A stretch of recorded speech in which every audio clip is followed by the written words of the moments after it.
YouTube, what the crap is going on? Heir of Carthage here, and I am going to bring you some Shogun 2 Total War online action. Some of you may be saying, Heir, where's your 20th celebration video? Don't worry, it's coming, it's coming. I want to make it something nice, you know? I want to make it good. So I don't want it to just be, you know, a regular old video like the others. I want to make it something special for you. So that's why it's taking a while. You can see that I'm actually playing a naval battle this time, unless my army feels like swimming, which they don't. This is on the Seto Inland Sea map, and I am playing this Wu Shi or whatever guy. On these maps, you can be guaranteed in matchmaking that you're going to have to capture like the little shore bombardment things, and to be honest, that's probably a good thing, just because it creates a little more chaos in the battle. And the more chaos there is, the better. That way people don't just rely on like goofy, overpowered units or something. So I'm going to show you my enemy's fleet first. On this side, he's got a Kanko Maru class and two, I think it's Kaiyo Maru class frigates. So this is a light corvette, and he's got two frigates, which are very heavy boats. Over here, he's got two armored Kasuga class frigates, or I mean corvettes, which are a pretty heavy boat. And then he's got his General's Kosetsu class ironclad. I am fielding also a larger than what you're used to type navy. On this side I've got a torpedo boat. I don't think you all have gotten to see it yet. You can see the little torpedo things there on the side of it. It's very easy to kill, but very quick. And of course if the torpedo hits something, it's very devastating. Here's my General's Kosetsu, so that's where Patchy's at. And then I've got a Kasuga class corvette right there. And followed behind it I have an armored frigate. And then on this side I've got another Kasuga, a Quitin, and a gunboat. So I'm heading for these shore batteries. I want to try and capture this shore battery because I'll control this area. And then I'll be able to probably prevent my opponent from capturing this one. So I think my opponent's making a maneuvering mistake by heading around this side of the island first. He should have bottlenecked this area. But of course I am using this gunboat for cannon fodder. Over here I'm going to move up my Kasuga class first. I hate to lose this ship, but I'm going to use it to absorb, and you'll see that I've put a couple of torpedoes through the choke point here, and that's to keep my opponent from being able to maneuver in this vicinity. And if he wants to hold up position out here and continue firing, then he's going to be at risk getting hit by the torpedo. And here you can see I got a lucky hit on an explosive area of this ship, so I ended up taking down his Kanku Maru corvette, which is very weak.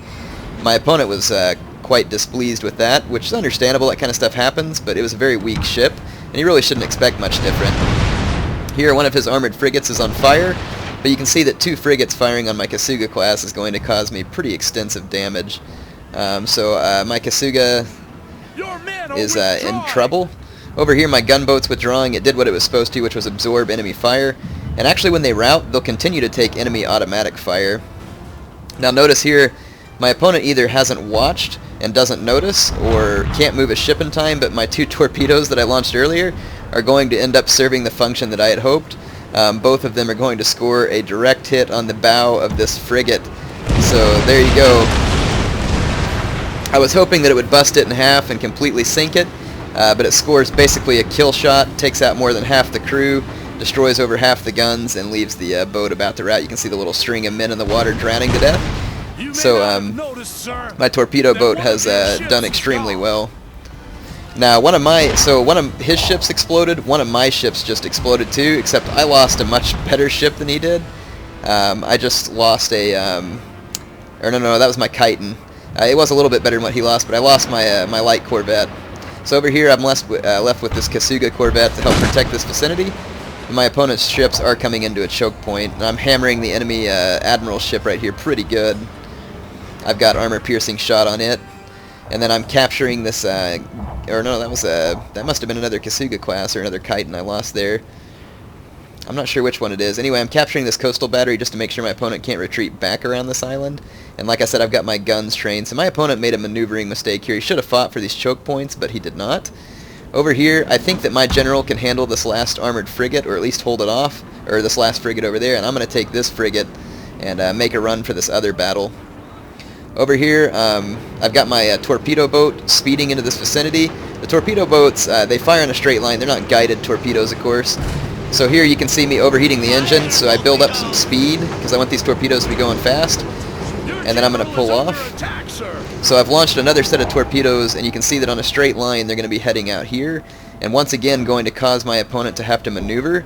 So my torpedo boat isn't worth a lot in the sense of firepower, and the torpedoes are easy to dodge, but it makes my opponent have to maneuver, which is going to allow me to continue to lay down fire while he maneuvers. This is also going to buy me some time to get my armored frigate into position. And over here, my general scores another hit, so Apache is on fire today, or at least he's setting his opponents on fire, as another frigate goes to the bottom over here, and the other one is sitting here on fire with the crew abandoning. See the mast going down there. Pretty sweet action.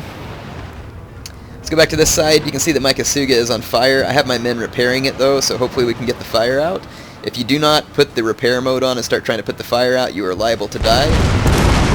So there's my Quitin class corvette opening fire. Let's take a look at my torpedoes.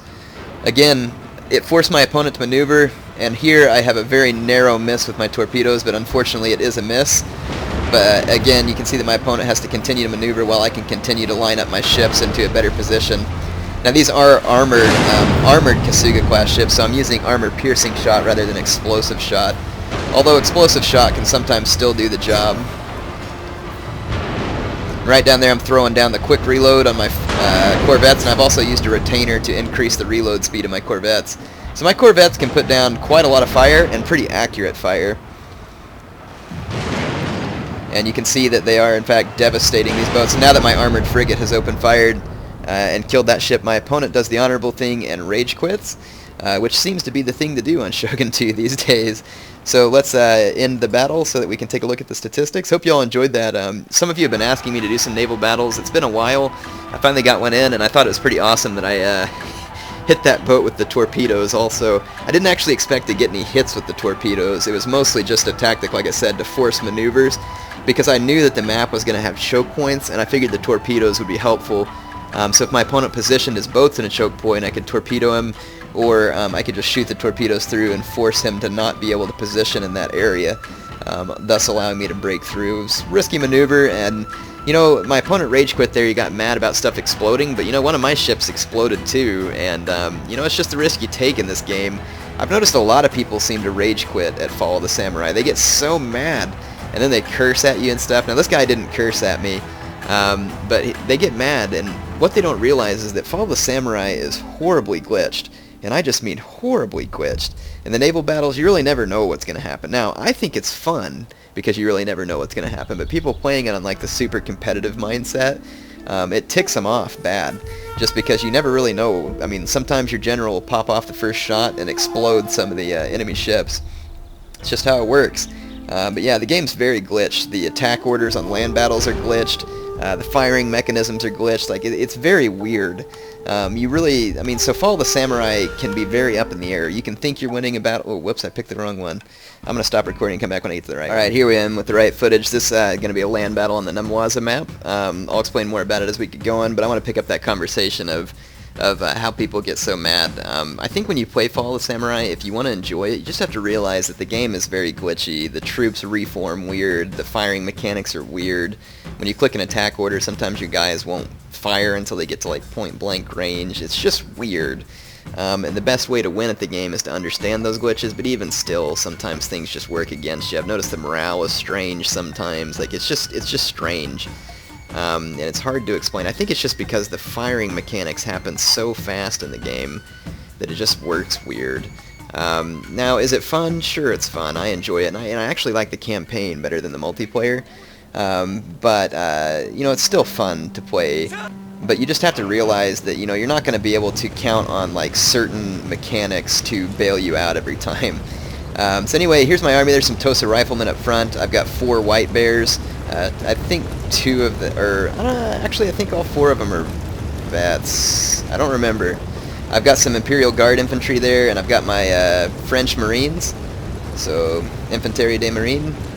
And then I've got Apache's Bodyguard and a Yari Key that's over there. Over here I've got 2 Shogunate Guard Cav and an Imperial Guard Cav. And I'm going to use them to go capture these key buildings. I was using the Shinobi Informer, which allows me to see the deployment of my opponent, and I noticed that my opponent was not going to vie for either one of these 2 key buildings. One of them is just the armor workshop, which is not really that good since I don't intend to melee, but it helps out my Cav, I think. Increasing the melee defense of all units. Yeah, so it's going to help out my cav. And then also I'm going to capture, this is the morale shrine. He didn't even vie for it. He was going for this, or at least he acted like he was going for the archery dojo. But he allows me to wheel up my Yari key, and I'm going to dismount my Yari key and start to cap the archery dojo. So I'm going to end up capping all 3 buildings right off the beginning. And my opponent, though, has an Armstrong gun, and typical as to most people bringing the Armstrong gun, they're very content to camp. So this is the danger of bringing an Armstrong gun. Yes, it's very powerful and can be very deadly, but it can also cost you your mobility and lose you the initiative. So you have to be able to undo having lost those things to make your Armstrong gun worth it. And I don't know that my opponent really does so well at that, but we'll see. So you can see he's loading up his first shots here. And let's look where he fires. So remember, I have all my men are bunched up right now. I have an Infantry de Marine and an Imperial Guard infantry, and my Yari key can easily lose its horses by taking an artillery shot. But what does he do? He turns to the side and opens fire on my Imperial Guard cav, which is a long ways away and still mounted. Again, a hit on this unit's horses would have scattered the horses and left them without. And a hit on this unit's horses, same thing, but he targets the unit that's still mounted. And you can tell that was a targeted shot, that wasn't a random shot. If it was a random shot, they would have targeted the closest unit here.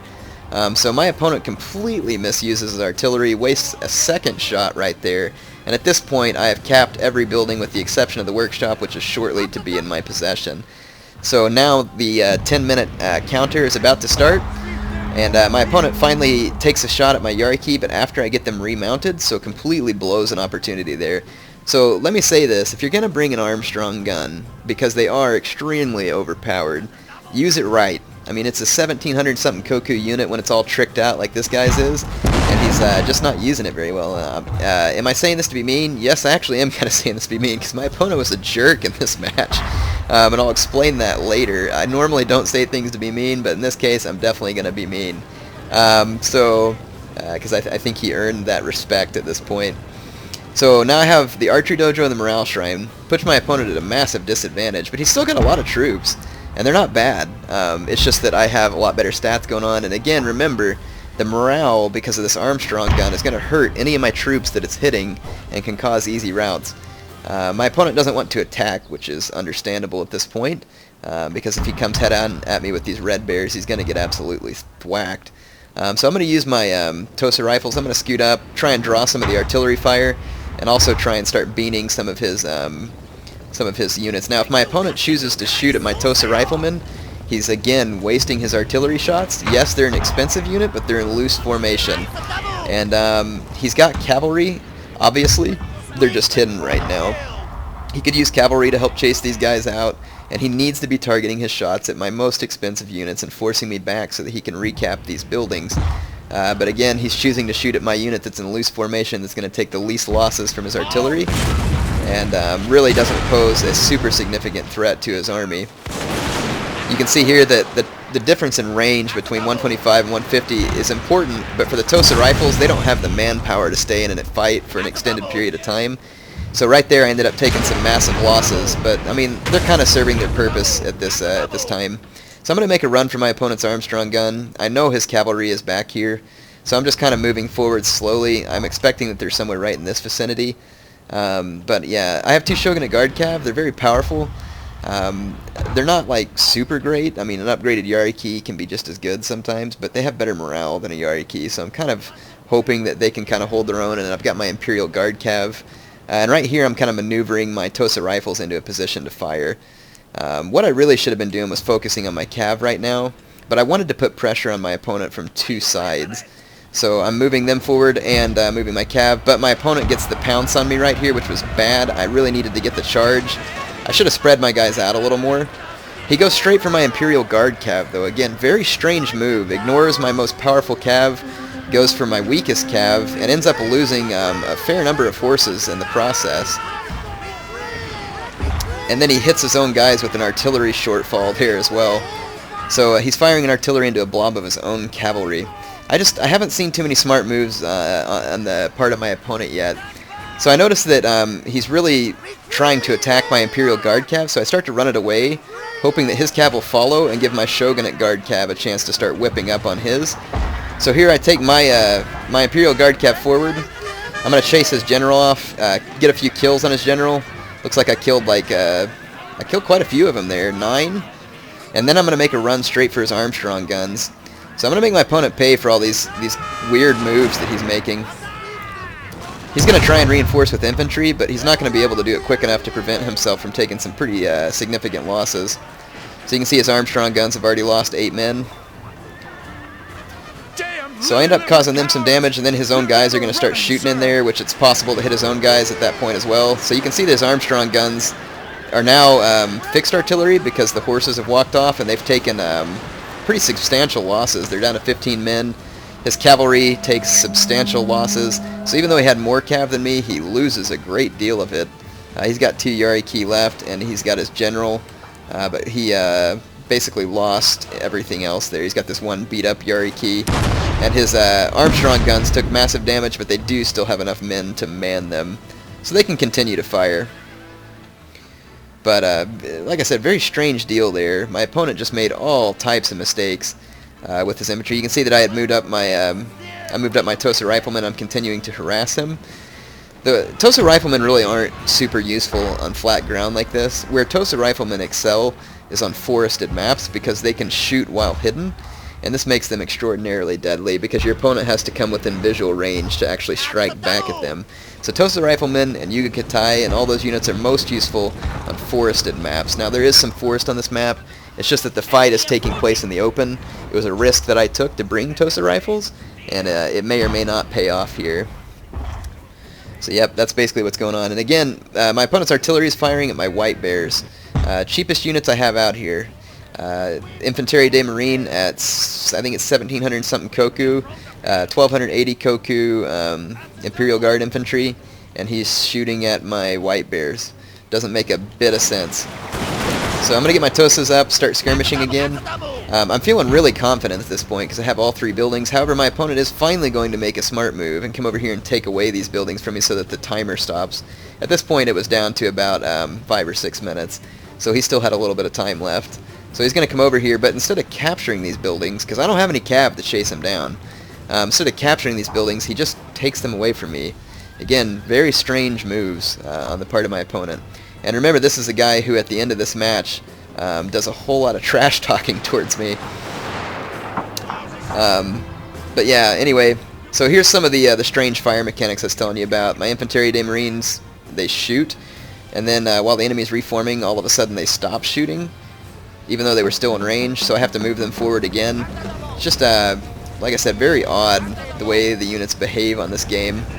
But you can see the stats of my Infantry de Marine there with 104 reload, 80 accuracy. Getting shot by these guys is going to be unpleasant, to say the least. So look, my guys have to like finish completely lining up, shifting around. Like, the firing mechanics are just weird. And because the units fire so quickly, these kind of firing things can get you killed very quickly. So how do you like that reload animation? They stop, look at their gun for a second, and then reload it through telekinesis there. So that's pretty interesting, huh? So anyway, my French Marines absolutely wrecked that unit and rout it. Up front, I've got my Tosa rifles still skirmishing. So I've taken a toll on his Red Bears here, and their stats are very poor compared to the stats of my own units. Well, I say that, they're not too terribly different, but mine's definitely better right now because of my general and these units. Oh, I'm blocking off this choke point too, but my opponent just took the morale shrine from me. So I just lost my morale advantage, which is bad. From my opponent's position, the one thing he does have going is that he can spread out more men. Now, and I should have pulled back from this attack, by the way. There was no need to leave my French Marine out here to get triple teamed. I should have pulled it back and let them use their range advantage to draw the opponent in. So this was a mistake on my part. So as much as I am going to trash my opponent here, I obviously make mistakes, and this is definitely one of them, as I get this unit absolutely killed. But since they are the French Marines and they fire so fast, they are going to still get a phenomenal number of kills, but they're going to be doing the Tosa Shuffle here, which is going to take away a lot of their ability to return fire. You can see them continuously shuffling rather than shooting. Absolutely freaking unbelievable. Like I said, this game is just glitchy like that, though, and it's just something you have to put up with. My White Bears are doing the same thing.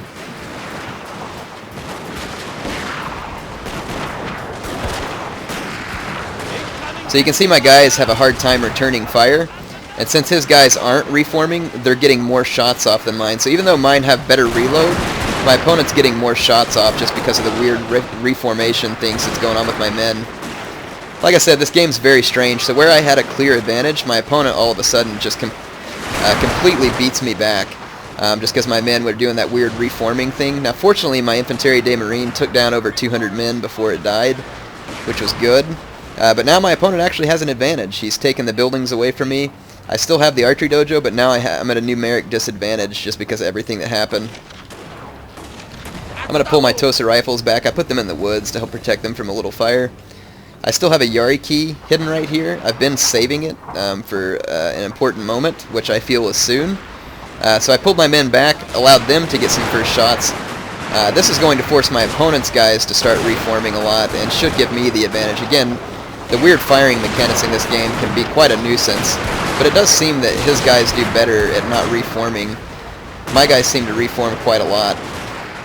Here comes my Yari key charge. It's going to completely break this Red Bear, and then I'm going to come right into the back of this other Red Bear unit. Though you can see that because of the amount of fire coming through here, my Yari key is going to die quickly. So I'm just trying to make as much use of it as I can while it's here. It managed to rout 2 units. That was definitely worth its while. And it also got this Infantry de Marine to turn. And because it's turned, it's going to allow me to have more fire to lay down on it. So I've got my Tosa rifles and this White Bear, or Imperial Guard infantry in this vicinity. Now my opponent is the one who's bottlenecked, though not all my White Bears are in a position to fire due to the terrain here. Here comes a Yari key charge. Don't know why all my guys didn't fire there. Again, very strange firing mechanics in this game. I'm going to use Patchy to shoot out these Yari key. He can fire quick and accurate enough that he'll basically kill this depleted Yari key before it can kill him. Notice I didn't charge him in. I wanted him to be able to sit back and shoot for as long as possible. And so the morale works its magic on the 2 enemy Yari key, and then I'm just going to reform my troops real quick so that they can continue to take shots. My Imperial Guard infantry has just as good a stats as his Infantry de Marine, so it can hold its own here. His Infantry de Marine has not been upgraded to the 150 range unit. So yeah, here's my guys shooting him out in the center. Got my White Bears and Imperial Guard infantry. Now the advantage turns back to me, and at this point my opponent types in a message to basically tell me that I'm a blanking fat A nerd who's no good at this game. Which is kind of interesting, because if I wasn't any good at the game, I wouldn't have won the battle, right? Now, granted, in all reality, I'm not very good at this game. I'll go ahead and admit that. I'm a pretty mediocre player, all things considered. But before you call someone a fat A nerd who's no good at the game, you should probably beat them first, or else it makes you look like an idiot. So I hope you learned something from my opponent's mistakes there and my mistakes, because I don't want you to make these same mistakes in the battles. So that's the reason why I make these. Try and entertain you, at the same time get you some tips for how to play the game better. So first tip on how to play the game better: don't be a jerk. Just enjoy the games. If you lose, you lose. I've lost a ton of battles in this game.